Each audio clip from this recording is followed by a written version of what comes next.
Ramogi thuolo machielo mwarado kende chenro ni mar OIMORE par ni chenro maratil pod dhi mbele kaunti ma Siaya.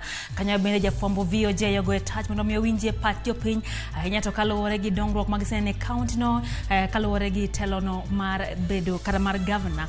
Kendo miya mana thuolo matin nyakoro Ramogi Ajwang' ka bang'e ang' nwa duoge twagno. King'iyo kanyo nyakoro Ramogi Ajwang' en twak mapod dhi mbele, kata kamano ang' nwa kawo dakika manok kende mondo mi waliek. That time, and that was the position of the candidates as at that time. Duol mar IEBC ochapo nying jochung' oboke mar piny owacho. Johnson Sakaja ni listino ka Mike Sonko to owe oko. Tutapunguza gharama ya maisha, bei ya unga itarudi chini. Raila Amolo Odinga otelone Azimio la Umoja e kampeni kaunti ma Bomet kod Kericho ka William Ruto bago kampeni kaunti ma Turkana. Jonyuol ni kod achiedh nade ka gitimo ikruok ne yepo mar skunde ma obiro aruya.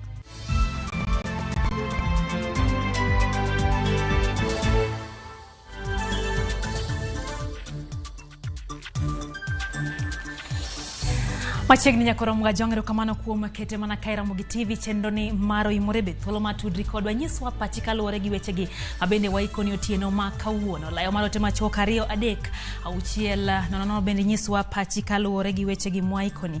Bende wantiere mbui kanyo Facebook live kanyo bende nyalo wechegi achiel kod achiel. Nyinga Lydia Okeyo, jaloko marwa en Winnie Adoyo machiegni.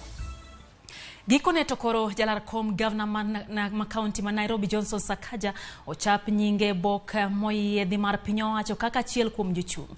Mike Sonko to weyo oko mar listino ka duol mar IEBC yango ni ng'eto mag doho pod nyalo biro kelo lokruok e chenro mag yiero ne moko kuom kombego. Simfros Okinda nigi ler mathoth.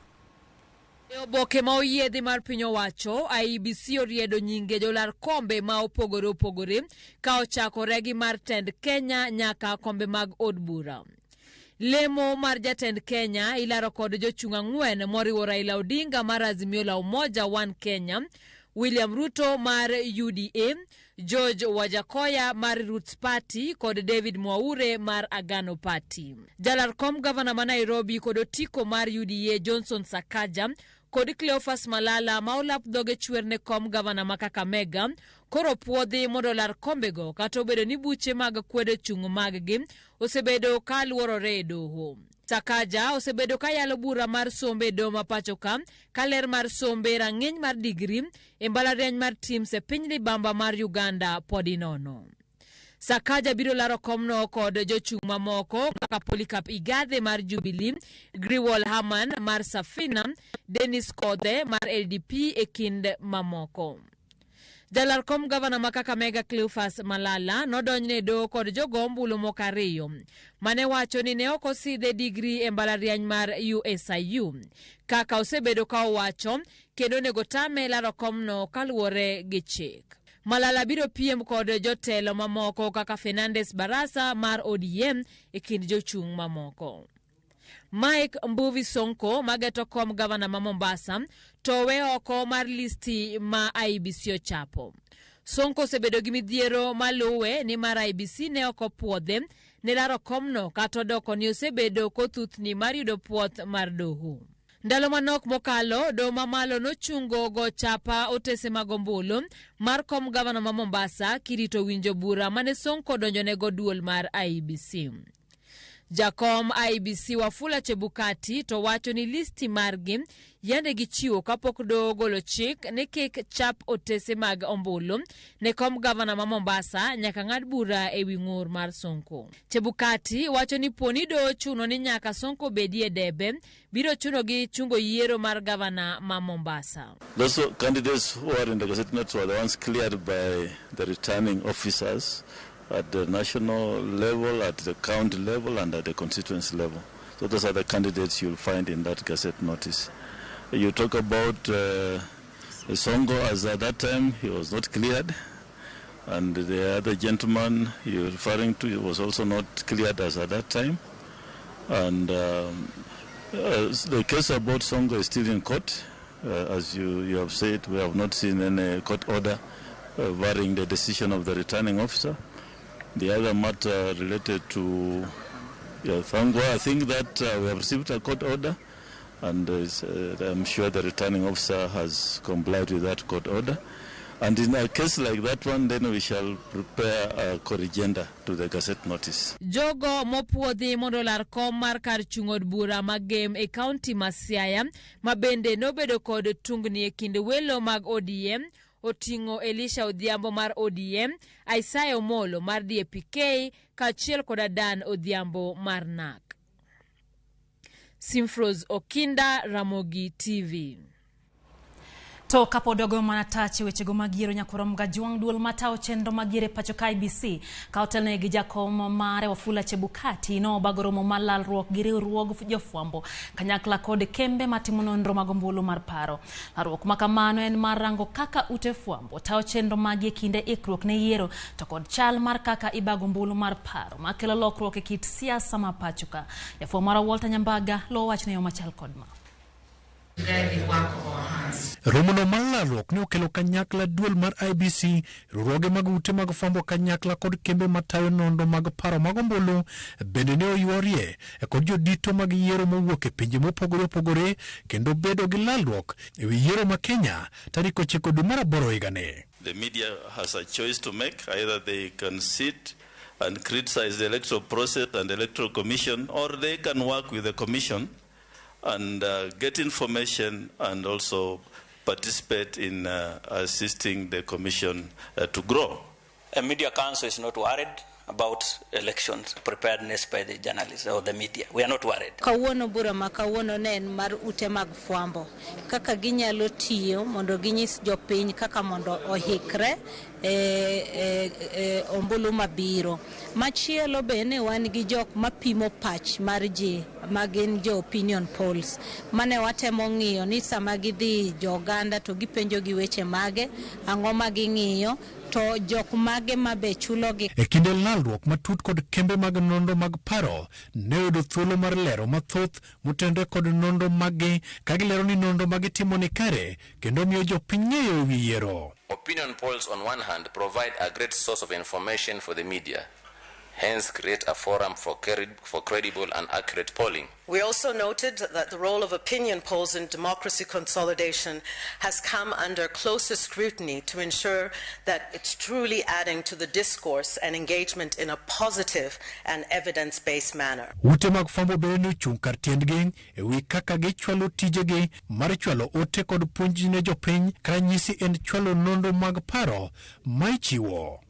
Ang'o ma ute mag fwambo nyalo timo mondo gimbe gibedi ni ginyalo nyiso jopiny weche mag yiero kaka giikre, ang'o ma chik dwani mondo gitim, to ere kaka be ginyalo ng'eyo mondo ging'i ni to sama gidhi ombulu no en ombulu motim maber mok ni ng'ato dhi ni miyo gi pesa kata nyiso gi ni ng'ama nade monego giyier. Because as an electoral management body in South Africa, we have made a lot of use of social media. Duol mar IBC kotelne koda Wafula Chebukati onyiso ikruok motegno kendo chiwo thuolo ne ute mag fwambo mondo bi obede kuonde mag luto ombulu duto mar menyo kaka chenro gi dhi nyime okwajo siasa mondo kik odonje kod tije mag duolno. So it's our wish that the media is present in all the polling stations, all the tallying centers, and that we walk this journey together. Whenever you hear politicians praise the media, it means there is a problem. But given that the politicians are complaining, it means that actually the media is doing its job. Ka odong dal pare kod chiko to gana jo Kenya dhi yiero maduong'. Ute mag fwambo duol matayo yiero kod pacho achiel kod kembe mago matimo nonro mag paro mag ombulu okomudo chwal tijege yono makare mok nindo nyakonchiel. Romuno mano kelo kanyakla jodito matayo yiero mowuok e pinje ma oko kaka mano mar Afrika ma milambo, Zambia kaachiel kod Zimbabwe, kanyakla kod Ghana. Romuno oweyo ka dhano ni kod paro maliw. Walter Nyambaga, Ramogi TV, KCC, Nairobi. Nyakoro musina bende Walter Nyambaga ne luono wechego josiasa medo sundo jo Kenya e gwenge opogore mar mondo mi gibi riw gi lwedo kata gigone gi ombulu yiero maduong' mabiro. Wacho gi mano motimore kweth mar Azimio kama kweth mar Azimio la umoja no umoja gwenge mag hol marokak mar duo mbi mar riwruok mar Kenya Kwanza motelie gi jalup jatend piny Kenya William Ruto. Raila Odinga gi jalup ne Martha Karua no limo Bomet kod Kericho kendo singo ni piny owacho margi biro chuogo thuolo mag tije ne jopiny duto Ruto kamotingo kelo dongruok ne gwengego mag Rift Valley kaka Eric Owenga leronwa. Kaunti ma Bomet gi Kericho ne orwako Odinga gi Lange kawuono e yo makende. Karo maduong' ne obagi e lap ma Moi Gardens e kaunti ma Kericho kuma ne gikono joluto ombulu ma hewo 800 mondo obi ochung' kodgi e dwe manyien. Hawa wakale walikuwa wanaita mimi Arabi Bey. Huyu ndiye Arabi Bey yule. Sijabadilika. Bali mimi niko Arabi Bey tu. Sawa? Kwa Wajaluo mimi ni Agwambo. Sisi tunaongozwa na Raila Amolo Odinga. Mzee amekomaa kisiasa, mzee amekomaa kimpango, hana chuki na mtu yeyote, hana ubaguzi, mzee atalinda haki ya kila Mkenya. Lango Odinga ahinya to jotelo ma okiko holo mar okak kana telni kod governor ma Elgeyo Marakwet Alex Tolgos nyokon jodak makoni nigi bigi wuok oko karom gi maneno ni gigoyne Amolo ombulu. Mimi nimekuwa governor 2 terms na najua shida ya county ni pesa kidogo. Baba alisema ataongeza from 15% mpaka ngapi? Wangapi wanasema 35 inatosha? Baba ametambua ya kuwa sisi tunaweza. Kina mama tujitokeze pamoja na wazee tumpigie baba kura. Sina mna hiyo. Wakati umepata cheti cha jitihada kutoka kwa serikali ya Raila Odinga, hicho cheti ukikishika mkononi namna hii na usikie kuna kandarasi ya serikali ya kazi yoyote ambayo unaijua, kazi yoyote ambayo unaiweza, na uko na hicho cheti, serikali ya Raila Odinga itakupatia wewe kandarasi, kijana my friends. Karakamano kwa marichopo e kar jot ma jatend piny Kenya kokalo ombulu ma holo mar okak ne okwako romoni. Musikubali tuwagawanye wakati wa siasa tukiwaambia huyu ndio mtu wako. Mtu wako ni ule anakujali saa yote, na inawezekana awe ni jirani au rafiki ambayo si wa kabila lako. Hii uchaguzi ya 2022 hii ya mwezi jao, hii imeenda kabisa. Esechego bende Odinga nokwedo mokalo tiyo gi masine kayo majan mar chai kowacho ni gima kamano sirikal mare biro kumo chuth. Kuna watu wengine wanataka kuleta machine ya kukata majani chai, sio? Tumeongana na bwana Atuli hapa. Tumesema mambo ya machine hakuna. Machine hakuna. Ni marufuku. Wanawake tanyima vijana wetu kazi, sio? Whose hands are we safe? In whose hands are we safe? Mumesikia vile baba amenena. Hiyo ni kuhusu maisha yako. It is not a joke. It is about your life and tomorrow. The only thing you need to do ni kufikiria umetoka wapi, uko wapi, na unaenda wapi. Ogai mar Azimio la Umoja Raila Amolo Odinga gijalo kumemika Martha Karua ne ochopo gwenge ma jalo kwa tende piny William Ruto kod ndi mapek mokalo kendo gikwayo gin kiki dong chien e dwaro malo sirikal manyien. Odiochieng' makiny Odinga gi Lange ochimo kaunti ma Narok. Eric Owenga, Ramogi TV, Kericho County. Ramogi kaka neno giwangi no siasa medo bedo maliete pacho kanyi swane na ote maingo ahinya to kotenre kod wechego mabendi neno e wang' jowi mari kanyo mar Ramogi TV. Pachie nango ere ote maingo ahinya ne jotend piny kata mana jo Kenya seche bende koro wachimo yiero maduong' madwe mar aboro. Wang'eyo mago motuche kweth mar Kenya Kwanza kama jalar kom tend piny Kenya gi otiko mar UDA William Ruto to chwalo piny kende gwenge mag Turkana. Ruto wacho ni gin kaka kweth mar Kenya Kwanza gikore mokalo ne yiero kendo gin kod yie gi duol matayo yiero pacho ka IBC ni duol no biro bago ombulu e yo makare. Kweth josiasa ma Kenya Kwanza no wuok oko masero ombulu mag gwenge mag Turkana. Kenya Kwanza ka otelne gi William Ruto olando ne gipo ikruok ma IBC oseketo kendo gin kod adier ni duol no biro bago yiero maratiro.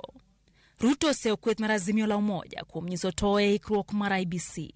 Nyinyi mulikuwa mnataka kuvunja judiciary kutumia BBI.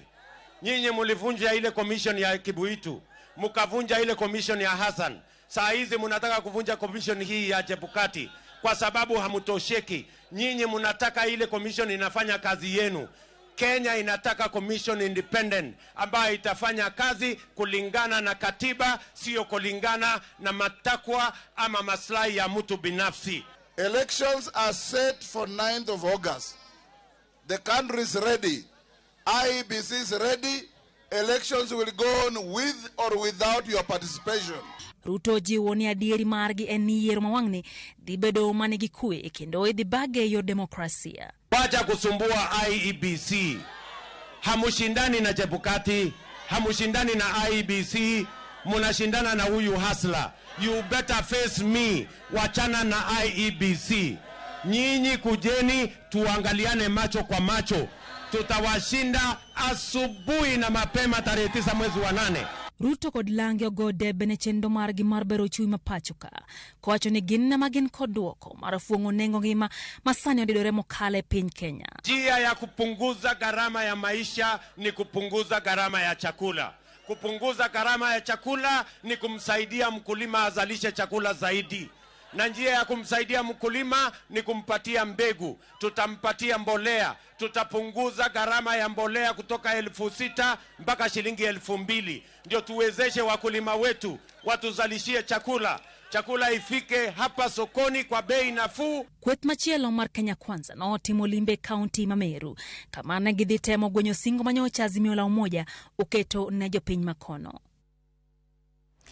Nyakoromogi par ni chenro maratil podogo tache county no Masiaya kama bende we nyisi e chala mar ng'we laro kom governor mar county no. County Masiaya en achiel kuom kuonde loch gwenge manie gwenge Makaluo. E yiero madwe maraboro higani kom mar governor Masiaya jochung' maromo 3 ni e pap madhi laro lemono. To mana kaka Jaelieta leronwa. Jochungo sani owuok oko mar nyiso singo magin kone oganda jo county no Masiaya.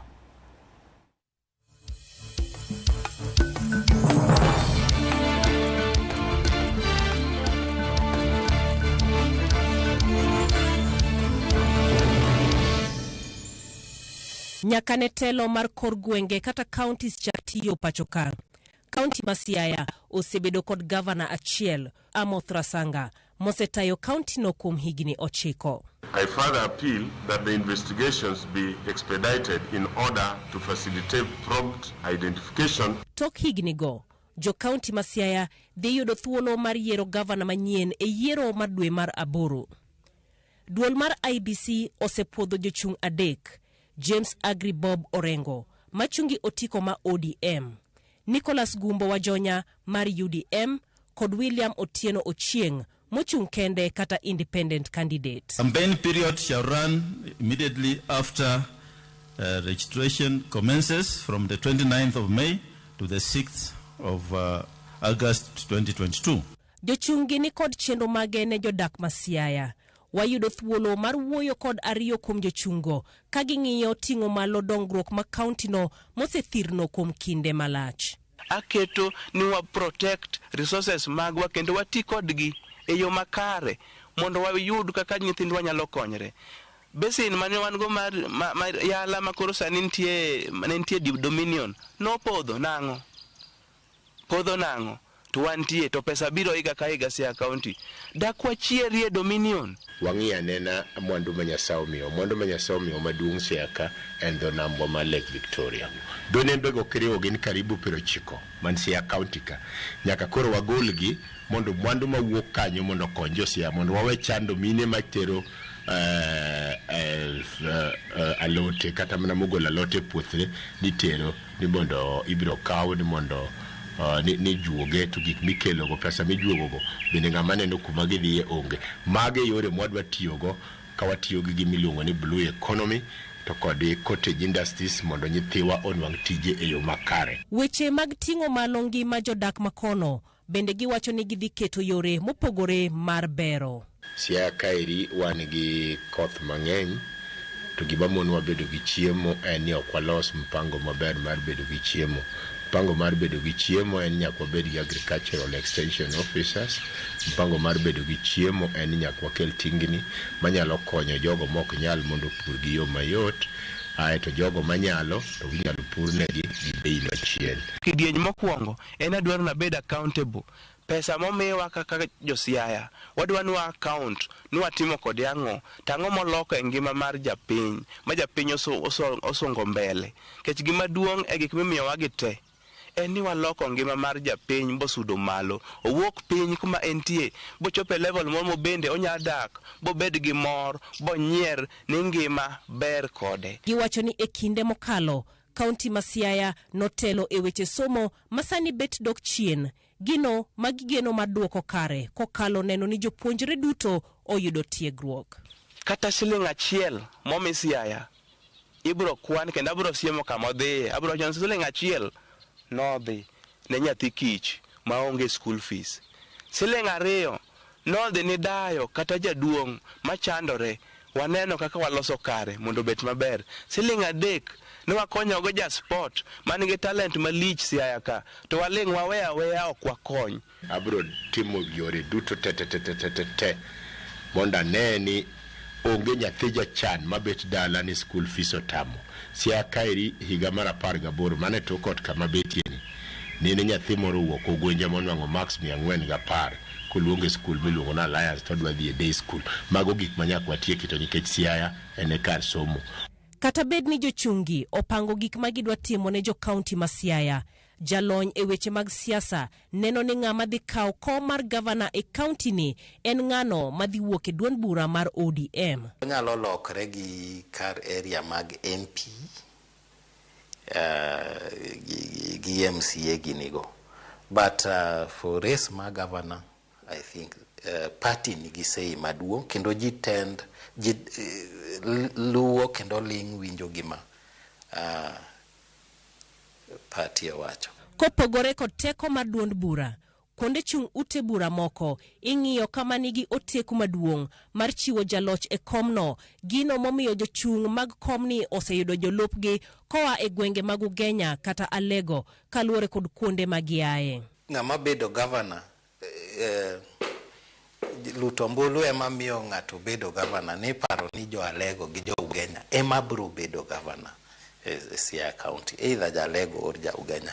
And ne koro nyalo ber moloyo o nafas ng'ato ne nyalo ng'eng moloyo kata nyaka sani kikawo running mate ka Jalego okawo running mate ma Ugenya or ja Ugenya okawo running mate ma Lego, and based on voting patterns iparo ni nafas ne nyalo ng'eng.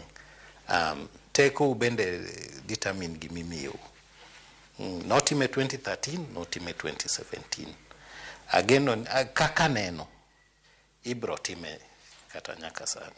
Gima duong ma jo Siaya dwaro en dongruok e kaunti no magiwacho ni oserem kopim kod mamoko makaluo nyaka ne tend gwenge chakre kod katiba manyien. Sami yiero jatelo to nyaki go kogno yiero jatelo ming'eni kare ok jatelo makodhi kuchande to koro tich koro kia oonge nyaka agenda mora mora. Nyeji mosenyo en ni kiwa yiero governor tido ni governor bedo control gi jok manomiye, for example jok manomiye ticket. Weche adek madongo wuok e wi ng'ama dhi kawo kom gavana ma Siaya: siasa mag duond buche, chal machon mag dongruok ma jochung osetimo e kinde machien kod kwan jolutombulu e od buche moko mantiere kaunti no.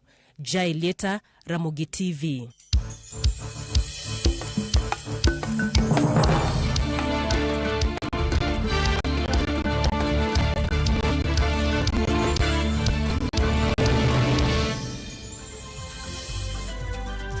Nyakoromogi mano kanyo chal mar ng'wela rokom gavana ma kaunti ma Siaya kokelni yo makare gi Jaileta ka kwacho pilo nyakoromoga jwang yiero koro en mari ahinya to ka in jadaka mano ma kaunti ma Siaya yiero en mari kaluwore gi telo ma idwaro.